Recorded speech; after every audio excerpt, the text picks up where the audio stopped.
जय हिंद दोस्तों, welcome back और एक नए वीडियो में और एक नए टॉपिक्स के साथ। मैं हूँ राजेश और मैं हूँ डॉक्टर देवू। फ्रेंड्स, आज का जो वीडियो है जो हम लेकर आए हैं जिसका टाइटल है पाकिस्तानी डॉक्टर की धुलाई, Nazia Ilahi Khan Indian Muslim girl on Pakistan, India versus Pakistan. तो नाजिया इलाही खान है, मतलब अच्छे से बजाएगी। उसके सामने किसी ने कुछ गलत बोल दिया, फिर वो हिस्ट्री खोलती है, बढ़िया खोलती है। और मैम, आपको हमारे ओर से फुल ऑन सपोर्ट है नाजिया जी। क्योंकि आप जो काम करती है ना, वो काम बहुत ही बढ़िया है। एज अ वुमन पावर हमारे देश की जो बेटी है ना, ऐसी ही होनी चाहिए। और आपके जो विचार हो वो भी हमें बहुत अच्छे लगते हैं। बिल्कुल, उसके थॉट बहुत ही मतलब सोचने के लिए मजबूर कर देते हैं। मैं इसीलिए नहीं बोल रहा हूँ कि ये जो इस्लाम धर्म से बिलोंग करते हैं, इसलिए नहीं बोल रहा हूँ। मैं बोल रहा हूँ वो तो सिर्फ और सिर्फ बोल रहा हूँ भारत की बेटी के लिए। क्योंकि हमारे देश में ऐसी ही वीरांगना चाहिए कि ऐसे जो मतलब फालतू के लोग आ जाते हैं ना, उसका मुंह बंद करवा सके। तो चलिए दोस्तों, पहले वीडियो देखते हैं। वीडियो देखने से पहले चैनल पर पहली बार आए और अब तक आपने सब्सक्राइब नहीं किया है तो सब्सक्राइब जरूर से कर लीजिएगा। और वीडियो अच्छा लगे तो लाइक शेयर जरूर से कीजिए। चलिए वीडियो स्टार्ट करते हैं। के पीओ के तो लेंगे ही लेंगे, साथ में सिंध भी लेंगे। चैलेंज रहा। वेल डन, वाह भारत की बेटी। जितने हम अमीर हैं उससे ज्यादा आपके गरीब सड़कों पे और नालियों में सोते हैं लोग। मैंने हिंदुस्तान को देखा बहुत गौर से। पता नहीं ग्रामर पढ़े हैं या सिर्फ कोई मदरसा छाप वाला पढ़ाई पढ़े हैं। अब बात कर लेते हैं इस जमहूरी मुल्क पाकिस्तान की। सौदी अरबिया पाकिस्तान को अल्टीमेटम भेजा कि अपने भिखारियों को रिटर्न लेकर के जाओ। मेरा जेल और मेरा सराय खाना और मेरा रोड और मस्जिद के बाहर कटोरा लेकर के पाकिस्तानी जिस हिसाब से बैठे और पॉकेटमारी करते हैं मक्का मदीना के अंदर भी जाकर के, ये हमारी बहुत बड़ी achievement. France, Indonesia, Greece, America, जितने के जितने देश है, ये सब आप लोगों के पासपोर्ट को पॉट में फेंक रहे हैं और उंगली उठाकर कह रहे हैं कि पाकिस्तानियों को घुसने मत दो। I am a proud Pakistan. भिखारी में सबसे आगे सर्वप्रथम top list gold medalist Pakistan है। अरे beggars can not be choosers. फाका कशी में gold medalist Pakistan. I am a proud Pakistani. Terrorism activities में गोल्ड मेडलिस्ट पाकिस्तान। प्लीज हमें आतंकवादी कहना बंद कर दें। We are not terrorist. Pakistan terrorist country नहीं है। भीख मांगने में गोल्ड मेडलिस्ट पाकिस्तान। हमारे हाथ दो हैं लेकिन कटोरे हम लोगों ने तीन पकड़ लिए। जहालत में गोल्ड मेडलिस्ट पाकिस्तान। पढ़े लिखे जाहिल। चोरी करने में, झूठ बोलने में गोल्ड मेडलिस्ट पाकिस्तान। ये तो वो डाकू हैं, चोर हैं जिन्होंने मुल्की खजाने को अरबों खरबों का टीका लगाया है। दुनिया के जितने भी 57 मुसलमान मुल्कों ने पाकिस्तान के मुंह पर थूक दिया है, उल्टी कर दी है। क्या यही वो पाकिस्तान है जो अल्लाह के नाम पर वजूद में आया था? भारत में जब गधे घोड़े की दौड़ दौड़ने लगेंगे ना, तब शायद राहुल गांधी जी आएंगे। मजा आया, और मैं ये जो मजा है हिंदुस्तान के हर व्यक्ति को देना चाहता हूँ। सर, नाजिया को भी मौका दीजिए बात। अगर सच बोलो तो शायद थोड़ा सा सुनने की क्षमता रखिए ना। पता है आप लोग औरत की बात नहीं सुनते हैं, पर हमारे भारत में औरतें बड़ा दहाड़ती हैं। गजब बेइज्जती है। एकदम झांसी की रानी है भारत में औरतें। मुझे पता है पाकिस्तान में मर्द, मुसलमान मर्द औरत को ऊंचा नहीं सुनना पसंद करते हैं, पर भारत में तो औरत ही ज्यादा बोलती है। आगे स्वाद बात नहीं है कि मुझे किसी को भी अचार है। तो मैं वही कह रहा हूँ, मेरी बेगम एक ही है अभी तक तो, लेकिन ख्वाहिश है कि खुदा अगर कुछ मिल जाए तो ले लेंगे। कोई नहीं, बेगम भी हंसती है इस बात पे। आप माफी मांगेंगे? डॉक्टर साहब, आपके तो जब नवाज शरीफ साहब प्राइम मिनिस्टर थे तो उन्होंने तो जो पीएम मोदी हैं उनको बुलाया था, शादी पे बुलाया था, बड़ी दोस्ती थी। तो आप इतना अगेंस्ट क्यों है मोदी जी के? अगेंस्ट नहीं हूँ, उनकी पॉलिसी के अगेंस्ट हूँ। देखें, जो कुछ मोदी जी ने किया इन 10 साल में, 15 साल में, जब से इनकी हुकूमत बनी हुई है, आप ये देखिए कि अमन शांति गायब हो गई खित्ते से। कश्मीर में तबाही मचा दी, सिखों को मरवा दिया, मुस्लिम्स को मरवा दिया, इंडियन को, मिनॉरिटी की तबाही की। हालात जो पैदा किए गए कनाडा के साथ। सुन ले नाजिया, देखें हो ये रहा है। अभी जो कुछ बचा था कतर के साथ भी किया। आप मुझे नाजिया देखें, अगर आपके रिश्तेदार, दोस्त, अहबाब कोई सऊदीया में, दुबई में, कतर में हैं, तो मैं हालात ये देख रहा हूँ हिंदुस्तान के कि अगर यही हालात रहे और ये तमाम ममालिक से दुश्मनी की मोदी जी ने की, तो आपके हिंदुस्तान के लाखों लोग बेरोजगार होकर के हिंदुस्तान वापस आएंगे। जब हिंदुस्तान वापस आएंगे, आप हंसते तो पाकिस्तान पे थे ना, जब इमरान खान आपके एजेंट की हुकूमत थी कि कहते थे कि पाकिस्तान ब्लैक लिस्ट में चला जाएगा। खुदा न खास्ता आपका हिंदुस्तान के ये हालात हो जाएंगे अगर अपने मुल्क ममालिक से लोगों को निकाल दिया, हिंदुस्तानियों को। देखिए, अरबों खरबों रुपए का बिजनेस करते हैं दुबई में, कतर में, सऊदीया में आपके इंडियंस लोग, बड़े बड़े स्टोर हैं आप लोगों के हिंदुस्तान के, अगर उनको निकाल दिया जाए, आप सोचिए, ये दुश्मनी तो कर रहे हैं मोदी जी वाकई अपनी ताकत दिखाना चाहते हैं, सुपर पावर नहीं बनने देगा कोई भी हिंदुस्तान को, ये याद रखिएगा बात। और दूसरी बात है, एटॉमिक पावर हम भी हैं, हम भी आपसे कम नहीं है, हम डरते नहीं है। हाँ, आबादी आपकी ज्यादा है, आपका मुल्क बहुत बड़ा है, नो डाउट, आपके बहुत सारे लोग अमीर हैं, लेकिन जितने वो अमीर हैं उससे ज्यादा, जितने हम अमीर हैं उससे ज्यादा आपके गरीब सड़कों पे और नालियों में सोते हैं लोग। मैंने हिंदुस्तान को देखा बहुत गौर से, और मैंने स्टडी भी किया, और मैं चाहता भी रहा हूँ हिंदुस्तान में। इसमें देखें, आरज़ू हंसने की बात नहीं, जो हकीकत है, अगर आप नाजिया, अगर आप सच बोलें और सच सुनने की हिम्मत रखते हैं, क्या मैं झूठ कह रहा हूँ? क्या आपके रिक्शा, जो साइकिल रिक्शा चलाते हैं, मुझे इतना तरस आता था, कभी मैं साइकिल रिक्शे पे बैठ जाता था, ब्रिज के ऊपर जा रहे होते थे, 6 लोग हट्टे कट्टे हिंदुस्तान के बैठते थे, हमें तरस आता था, हम पाकिस्तान से गए होते, हम उतर जाते थे, हम कहते थे इसको धक्का लगाओ यार, इसको ऊपर ले जाओ ताकि ये अपनी मंजिल पर पहुंचा दे रिक्शे को। तो ये हालात हिंदुस्तान के, इसमें कोई दूसरी राय है या मैं झूठ बोल रहा हूँ नाजिया? तो मुझे बताइए, रोकिएगा जरूर कि मैं झूठ बोल रहा हूँ। तो ये हालात अगर यही रहे, मैं आप लोगों के हिंदुस्तान के लिए बात करता हूँ, हिंदुस्तान के लोगों के लिए, मैं बिल्कुल झूठ नहीं बोल रहा हूँ। साइकिल रिक्शा चलाते हैं आपके लोग हैं, कितना झूठ बोलते हैं। नाजिया से जवाब ले लो, नाजिया से। जी नाजिया, बताइए। नाजिया आप जवाब दीजिए अगर मैंने कहा झूठ बोला। सऊदी अरबिया पाकिस्तान को अल्टीमेटम भेजा कि अपने भिखारियों को रिटर्न लेकर के जाओ, मेरा जेल और मेरा सराय खाना और मेरा रोड और मस्जिद के बाहर कटोरा लेकर के पाकिस्तानी जिस हिसाब से बैठे और पॉकेटमारी करते हैं मक्का मदीना के अंदर भी जाकर के, सऊदी अरबिया बेचारा परेशान है आपके पाकिस्तानी भिखारियों की वजह से। पाकिस्तान के माबैन फ्रांस, इंडोनेशिया, ग्रीस, अमेरिका, जितने के जितने देश है, ये सब आप लोगों के पासपोर्ट को पॉट में फेंक रहे हैं और उंगली उठाकर कह रहे हैं कि पाकिस्तानियों को घुसने मत दो, बिल्कुल घुसने मत दो। और जुल्म अब भी जारी है। भिखारी में सबसे आगे सर्वप्रथम top list gold medalist Pakistan है।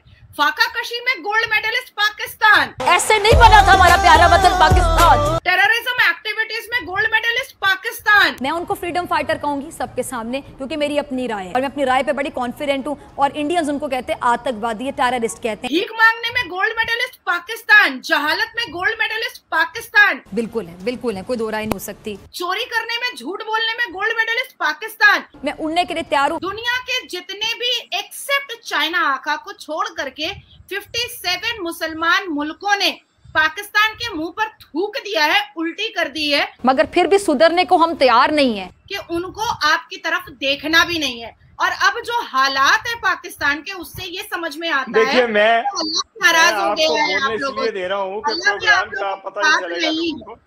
आरज़ू का प्रोग्राम भारत, आप कौन से मुसलमान की बात कर रहे हैं? मैं क्या मुसलमान नहीं हूँ? कौन से मुसलमान की बात कर रहे हैं? कौन से अवैसी जैसे मुसलमान की बात कर रहे हैं? मुसलमानों की बात कर रहे हैं जिनके साथ जुल्म हो रहा है हिंदुस्तान में। आप चंद लोग एक एक करके प्लीज डॉक्टर साहब उसे कंप्लीट कर देते हैं, फिर आप कर लिएगा बात, वो बस करें कंप्लीट। जी, बात ऐसी है कि आप, मुझे नहीं समझ में आ रहा है कि कांग्रेस ने आपको जो टिप्पणियां दी हैं या जो मैसेजेस दिए हैं, आप उन मुसलमानों की बात कर रहे हैं। मैं उन मुसलमानों की बात कर रही हूँ जो मुसलमान यहाँ पर संविधान मानते हैं, जो मुसलमान पूरे गौरव के साथ वंदे मातरम और भारत माता की जय बोलते हैं, जो मुसलमान बड़े बड़े पदों पर बैठे हुए हैं, जो मुसलमान मदरसा छापे में उनकी बात नहीं कर रही हूँ, जो मुसलमान गटर छापे में उनकी बात नहीं कर रही हूँ। और यह हमारे भारत के प्रधानमंत्री है जिन्होंने पसमानदा मुसलमानों के लिए कहा है कि एडुकेशन लो, सबसे ज्यादा आपके लिए शिक्षा जरूरी है। और शिक्षा को आगे बढ़ाने के लिए ईदी योजना आया, सीखो और कमाओ योजना आया, कारीगर योजना आया, ये सारी योजनाएं मुसलमानों के लिए आई और मुसलमान काफी तरक्की कर रहे हैं। आप शायद उन मुसलमानों के लिए बात कर रहे हैं जिसका नाम या जिसके बारे में कांग्रेस ने आपके कान में भरा। डॉक्टर साहब बताइए, जो बातें की है नाजिया ने, कहाँ तक आप एग्री हैं उससे और कहाँ तक डिसएग्री हैं? नाजिया बहुत एक्सट्रीम पे चली गई। मैंने भिखारी नहीं कहा आज, खुदा न खास्ता आपको हिंदुस्तानी लोगों को जो गटर छाप हैं और जो नालियां साफ करते हैं पूरी दुनिया में जा करके। बोलने दे, तकलीफ हुआ है बेचारे को, बोल।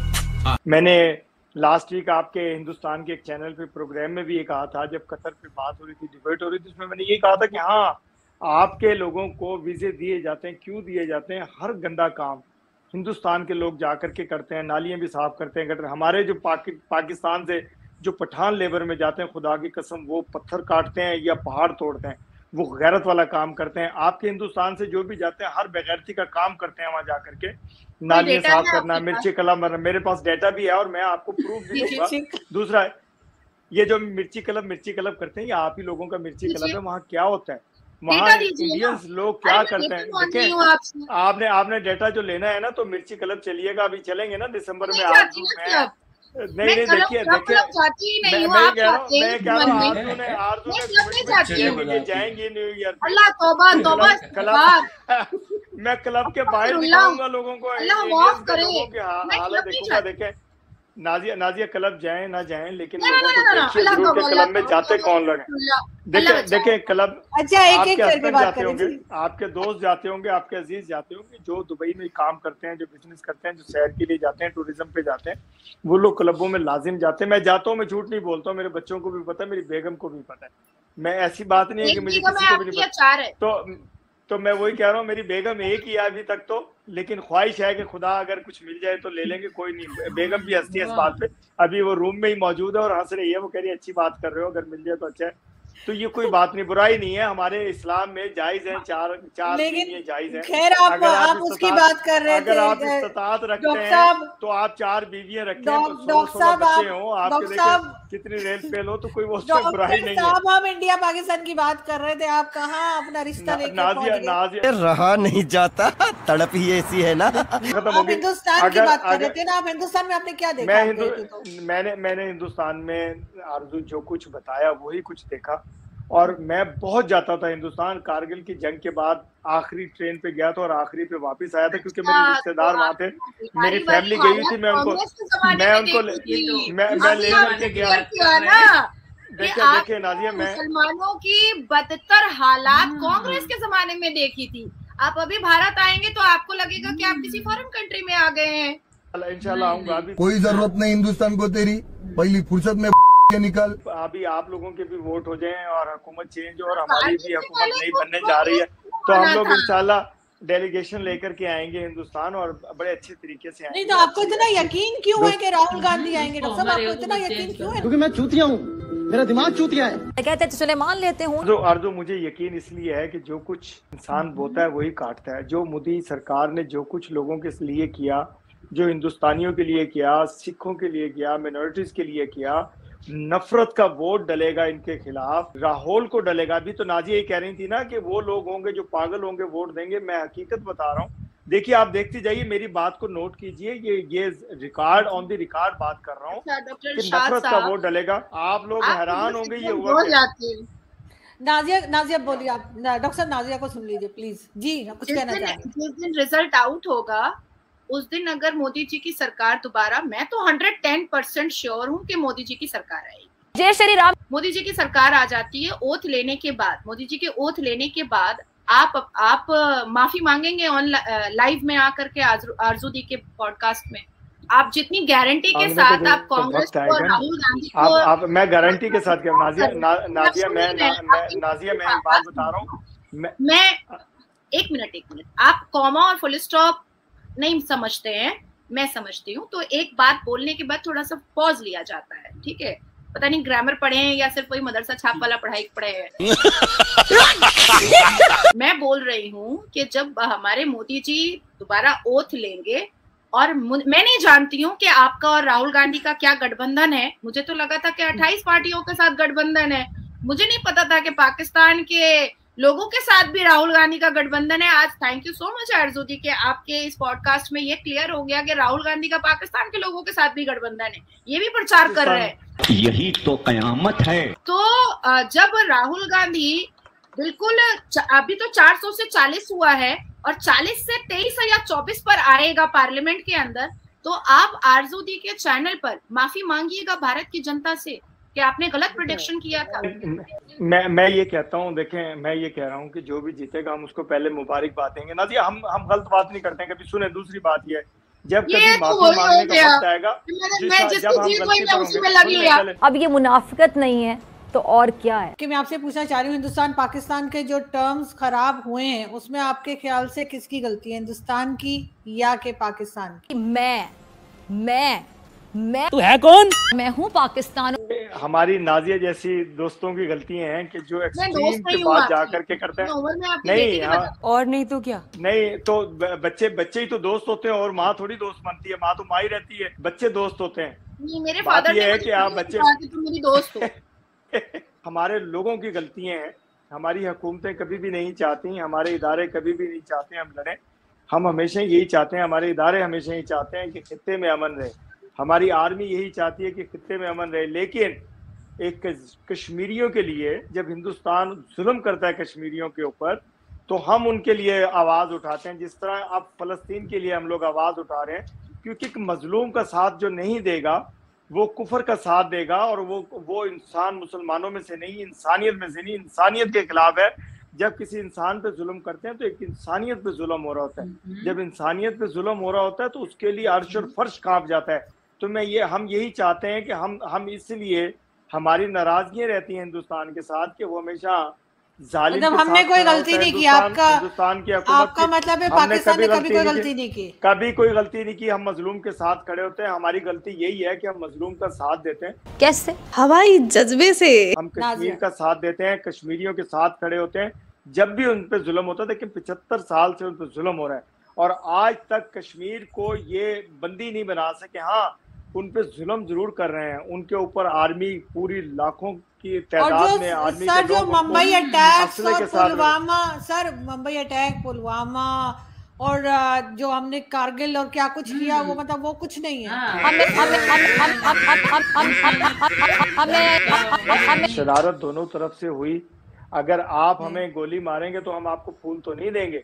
गोली का जवाब, बारूद का जवाब बारूद से देंगे। एक दफा पहले प्यार से समझाते हैं। देखें, जैसे अब मैं ऑफर दे रहा हूँ कि हमारी हुकूमतें बनेंगी।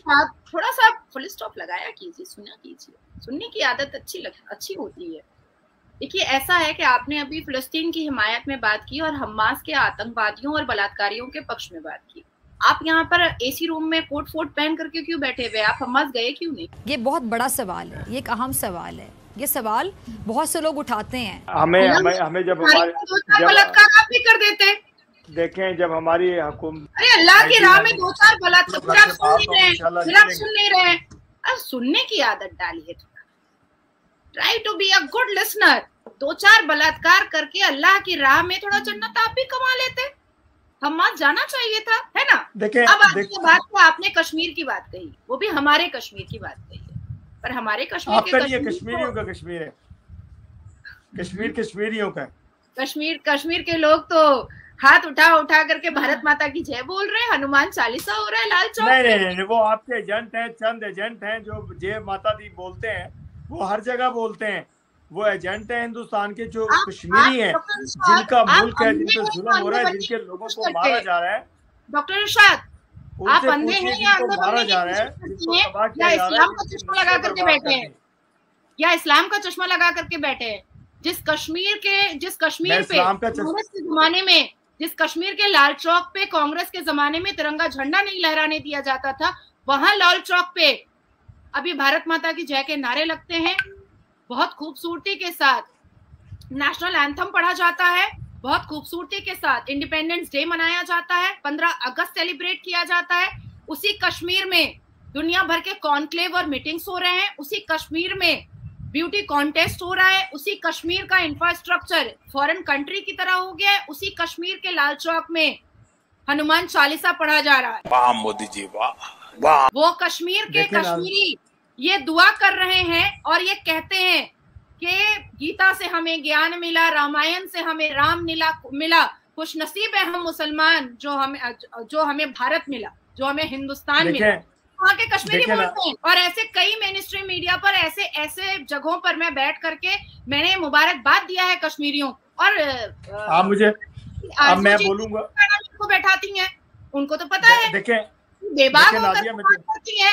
कश्मीरी पंडितों के बारे में थोड़ी बात की जाए। लश्कर तैयबा और यासीन मलिक ने मिल करके जो अश्लीलता को पार किया था कश्मीरी पंडितों के।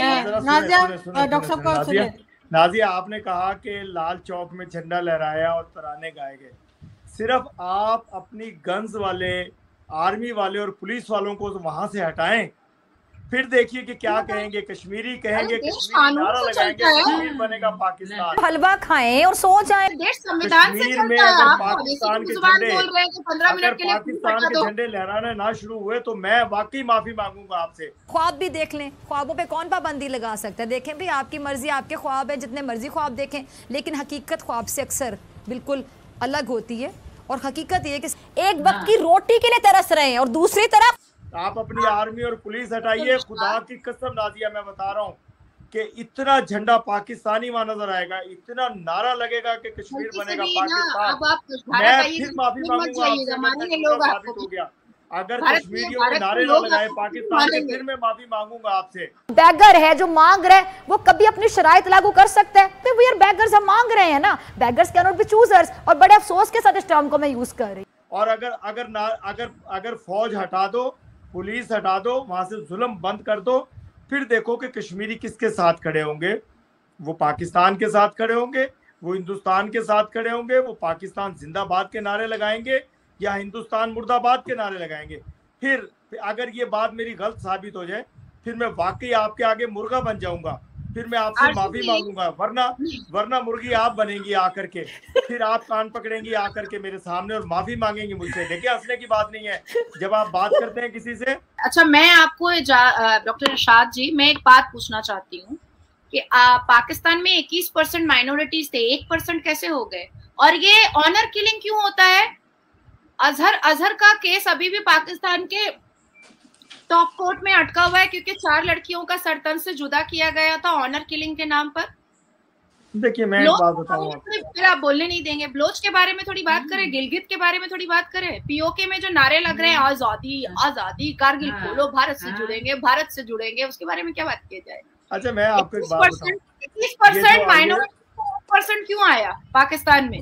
आपसे रिप्लाई ले लेते हैं बिकॉज थोड़ा सा शो का टाइम भी थोड़ा लिमिटेड है, तो मैं डॉक्टर साहब से रिप्लाई ले लूं। जी डॉक्टर साहब बताइए। देखिए नाजिया, मैं एक बात बताऊं, आप जो ये नारे दिखाते रहे ना पिछले दिनों, मैंने आपके प्रोग्राम में ये बहुत वाज़ेह तरीके से कहा था, मुहर्रमुल हराम का जुलूस दिखा रहे थे और उसको कह रहे थे जी पाकिस्तान के खिलाफ नारे लग रहे हैं। अहले तशी का जुलूस था, वो आजादी मांग रहे थे, मुहर्रम का दिन था, 10 मुहर्रम का आजादी का नारा, वो जुलूस दिखा करके ऐसा प्रोपेगेंडा करने की कोशिश की। आप लोगों ने, आपके चैनल्स ने ऐसा प्रोपेगेंडा करने की कोशिश की कि जैसे गिलगित बल्तिस्तान हमसे अलहदा होने जा रहा है। देखिए, मैं वहाँ के वजीर आला हाफिज हफीजुर रहमान मेरे दोस्त थे और दोस्त हैं, अभी वो फिर दोबारा वजीर आला बनेंगे। हम लोग इकट्ठे बैठे होते हैं तो हम यही बात कर रहे होते हैं कि किस तरह का हिंदुस्तान प्रोपेगेंडा कर रहा होता है कि जैसे कि गिलगित बल्तिस्तान खुदा न खास्ता हिंदुस्तान के साथ शामिल है। ऐसे ख्वाब आप देख सकते हैं, मैं हमेशा ही कहता हूँ, अंधा ख्वाब देख सकता है लेकिन देख नहीं सकता हकीकत में। तो मैं तो ये कहता हूँ कि आप अंधे हैं, आप चाहते हैं कि आजाद कश्मीर भी ले लेंगे मैं लास्ट कमेंट में नाजिया से लेती हूँ। आप अपना जो कुछ आप कह सकते हैं वो कहते हैं, लेकिन कभी कामयाब नहीं होंगे। मैं लास्ट कमेंट में नाजिया आपसे ले लेती हूँ। मैं लास्ट आपसे एक बात बोल देती हूँ। डॉक्टर एस जयशंकर, अजित डोभाल जी, राजनाथ सिंह जी और भारत के प्रधानमंत्री, हम सब ने कहा था कि पीओके खुद हमारे पास आ जाएगा और वो हमें दिख भी रहा। एक मिनट और मैं आपको एक चीज और दावा भी कर दे रही हूँ, भारत की मुसलमान बेटी होने के नाते कि पीओके तो लेंगे ही लेंगे, साथ में सिंध भी लेंगे। चैलेंज रहा। एक चीज मैं क्रिस्टल क्लियर कर देती हूँ कि भारत में 82.7% जो सनातनी है, इसके अलावा जो यहूदी हैं, जो पारसी हैं, जो बोरी हैं, जो क्रिश्चियंस हैं, जो ईसाई हैं, जो वहाबी हैं, जो अहमदी हैं, जो बरेलवी हैं, वो कभी भी किसी भी कीमत पर राहुल गांधी को वोट नहीं चला गया। खत्म, bye bye, tata, goodbye, गया। फिर पतलून गीली हो गई। इसको मतलब लड़कियां देखी नहीं और मन में विचार चेंज। यही औकात है पाकिस्तानियों, आप मर्द के नाम पे जीरो हो, जीरो। अब ये मतलब नाजिया और आरजू उनकी बेटी के समान है, वहाँ पे भी उसके सामने बोल रहे कि भाई अभी तो हालांकि एक ही मतलब बेगम है, खुदा ना खास्ता मिल जाएगी तो मतलब वगैरह वगैरह। मैं तो हम तो ये बोलना नहीं चाहते, लेकिन यही पाकिस्तानी जाहिल लोग हैं, यही ये जो डॉक्टर इरशाद या इरशाद कुछ था, हाँ ऐसा ही नाम था, वो ऐसे ही लोग हैं जो बारे में क्या क्या बोल रहा था जाहिर गवार। भारत के बारे में भले न बोले, उससे उसके बोलने से कुछ नहीं होता, ये कुछ भी बोले उसके बोलने से कुछ नहीं होता। हालांकि बर्बादी पाकिस्तान की होती ये पक्का है। वो बर्बाद होने पर है, फिर भी उनको कश्मीर ही दिख रहा है। ये बोल रहा था ना कि ये जो मुस्लिम देश जो है इजराइल, मतलब इराक, ईरान का, कतर का जो नाम लिया, मतलब वो लोग यदि भारत के नागरिकों को निकाल देंगे तो भारत वालों को प्रॉब्लम आ जाएगी। भाई ये मैं है ना गुजराती हूँ, और गुजराती और सिंधी जब मिल जाते हैं ना एक साथ, अच्छे अच्छे की बजा देते हैं। ये लिख के ले लो। और भारत में सबसे ज्यादा बिजनेसमैन जो भी है बड़े बड़े गुजराती है, साइंटिस्ट हमारे साउथ वाले हैं, ठीक है। तो भारत एक ऐसा मुल्क है ना, यहाँ पे मल्टी टैलेंट है बेटा। और हम दूसरे देश को इतना, हमें कभी भी हथियार लेना या बारूद गोला, ये जो आप बात करते हो ना, ये न्यूक्लियर पावर की, हर बार पाकिस्तानी कोई भी छोटा बच्चा आएगा तो भी वो धमकी दे देगा उसको। मैं एक ही चीज हर बार पाकिस्तान को बोलता हूँ, पीछे घुसेड़ो और निकल लो, ठीक है। और अभी उसको पता नहीं, मतलब उसको पता है कि सब मुस्लिम कंट्री, मतलब अभी भारत के साथ ट्रेड चल रहा है और भारत की बात नहीं, भारत के पूछे बिना पानी भी नहीं पी पाएंगे ये। और उनको लग रहा है कि पूरा मतलब वो ये 57 कंट्री है उसका हम मतलब करता। बट इन लोगों ये जाहिलों से उन लोगों को कोई फर्क नहीं पड़ता। उनको पता है पाकिस्तान कैसा है और पाकिस्तान को ऐसे ही रखेगा। ये सारे जो मुस्लिम इस्लामिक जो देश है ना, वो पाकिस्तान को अभी जैसा है ना वैसा ही रखेगा और वो खुद बहुत आगे प्रगति कर जाएगा। तो कर ही रहे ना। अभी कोई नाम ले रहा है, कोई 57 कंट्री में से कोई किसी के मतलब किसी के कंट्री में सुना है पाकिस्तान भाई का नाम? वो सारे के सारे आज के जमाने के मतलब 21वीं सदी में जीने वाले लोग हैं। मैं बार बार ये आप लोगों को बोल रहा हूँ पाकिस्तानियों कि बाकी जितने भी 56 कंट्री है, आपको छोड़ के 55 कंट्री, वो सारे के सारे 21वीं सदी में जी रहे। उसको आगे का जो जनरेशन है उसका क्या हालात होगी और कौन सा टाइम आएगा वो उनको पता है, ठीक है। और वो ये आपकी तरह मुस्लिम कार्ड नहीं खेलते जैसे पाकिस्तानियों खेलते हैं, ठीक है। हमारे देश में आपसे ज्यादा मुस्लिम आबादी है। यहाँ पे आपको हमारी एक मुस्लिम बेटी ने ही आंसर दे दिया। और यहाँ पे किसी को कोई प्रॉब्लम नहीं है। और ये लोग तो अभी वेट कर रहे हैं कि कभी नरेंद्र मोदी जी की मतलब गवर्नमेंट चेंज हो जाए, हम हमारा फिर से अरे ये तो इन लोगों का काम है कि इस तरह से प्रोपेगेंडा फैलाओ ताकि भारत की आवाम देखे, उसका माइंड जो है वो थोड़ा चेंज हो। लेकिन चेंज नहीं होगा। अब कांग्रेस दोबारा नहीं आएगी सत्ता में, ये लिख लो। वो जाएगी, ठीक है। अब 70 साल मतलब बहुत सालों तक उन्होंने राज किया ना कांग्रेस को, अब उसका सफाया है। अब कोई और नई पार्टी हो तो कोई, अब अगले 10 साल तो मैं और कोई पार्टी नहीं देख रहा हूँ जो मोदी जी के सामने टक्कर दे सकती है, ऐसी कोई भी। और मैं जहां तक मानता हूँ अगले 30 से 50 साल तक जो रहेगी सरकार वो बीजेपी की रहेगी, क्योंकि उसके पास लीडरों की कमी नहीं है।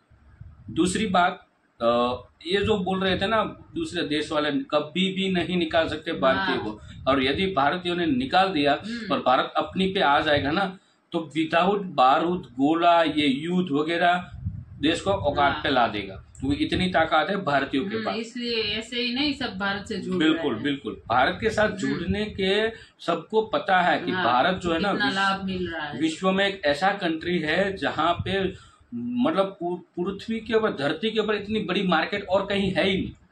भारत में कुछ भी बिक सकता है, कुछ भी। यहाँ पे मिट्टी भी बिकती है। तो ये पूरी दुनिया को पता है कि भारत के साथ रिलेशन अच्छा हुआ तो हमारे देश का जो जीडीपी है ना वो सिर्फ और सिर्फ कंप्लीट भारत ही दे सकता है। सबको पता है। यहाँ पे धूल भी बिकती है। धूल यानी कि मिट्टी। धूल गुजराती वर्ड है, मैं मिट्टी की बात कर रहा हूँ, जो हिंदी वर्ड। यहाँ पे मिट्टी भी बिकती है।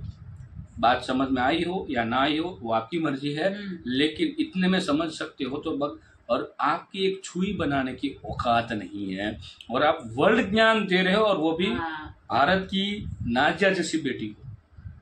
पानी में इतना से बोतल का जो ढक्कन आता है ना, इत्तू सा, मैं बोल रहा हूँ उससे भी कम पानी लेके निकल लो, और ये डॉक्टर इरशाद है ना, ये हर बार मीडिया में आते हैं, हमारे जो मीडिया भारतीय मीडिया चैनल है उसमें, और हर बार गालियां खाते हैं। और तो खाते हैं ना, पहले वो कमर चीमा थे जो ऐसा कर रहे थे, कमर चीमा तो गायब कर दिया। वो तो अभी नहीं आते अभी। उसका दो तीन बार बड़े बड़े झूठ पकड़ लिए ना मीडिया वालों ने, उसके बाद उसको गायब कर दिया। और उसका हमारे बीजेपी के प्रवक्ता थे, I think doctor Sandeep Patra ही थे, डॉक्टर संदीप पात्रा थे या कौन थे मेरे को नहीं पता, उन्होंने मीडिया के बीच में बोल दिया कि ये बंदा है ना, अब कोई भी भारतीय मीडिया में दिखना नहीं चाहिए।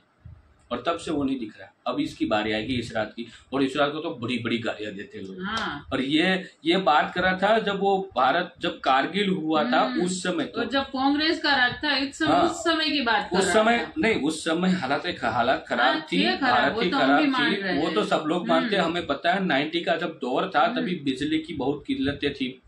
जैसे खास करके मैं बात करूँ तो गुजरात में ही बिजली की बहुत किल्लत थी। हमने खुद ने देखा है कि बिजली मतलब वीक में 3 दिन आती थी या 4 दिन आती थी, 2-3 दिन तक बिजली नहीं रहती थी, या पूरे दिन में बिजली ना और रात में 2-3 घंटे आती थी। ऐसे सब कुछ हालात थे, वो हमने वो दौर देखा है। लेकिन फिर यहाँ पे भी बीजेपी गुजरात में नरेंद्र मोदी जी ने जब से कमान संभाली है, उसके बाद गुजरात ने कभी भी पीछे मुड़ के नहीं देखा। तो उसको देख के पूरा देश ने देखा और पूरा देश बदला। मोदी जी का है ना कि पूरा देश बदला, ये नया भारत है, यही सोच है। तो देखो, मैं ये नहीं कह रहा हूँ कि अगली 2024 में कौन जीतेगा कौन हारेगा, लेकिन मैं इतना जरूर कहूँगा कि इस सरकार ने जो काम किया है वो बढ़िया किया है। तो हम अभी से तो नहीं कुछ कह सकते कि हम किसकी तरफ है, लेकिन आप समझ ही गए होंगे क्योंकि हम देश की जो मतलब हालात जो चेंज करने वाला जो बंदा है उनके साथ खड़ा रहना चाहिए और अगले सालों तक, ताकि देश एक मजबूत हो जाए। उसके बाद किसी को भी कोई भी आके संभाल लेगा तो भी देश संभल लेगा, क्योंकि तब तक देश बहुत स्ट्रांग हो गया होगा। क्योंकि अब बहुत जरूरत है ऐसे लीडरों की। और हालांकि मैं तो यही कहता हूं कि मोदी जी जैसा माइंड वाला और कोई मार्केट में आएगा तब देखा जाएगा क्या करना है, लेकिन अभी तो ऐसा कोई नहीं। राहुल गांधी जी को अभी और सीखना पड़ेगा।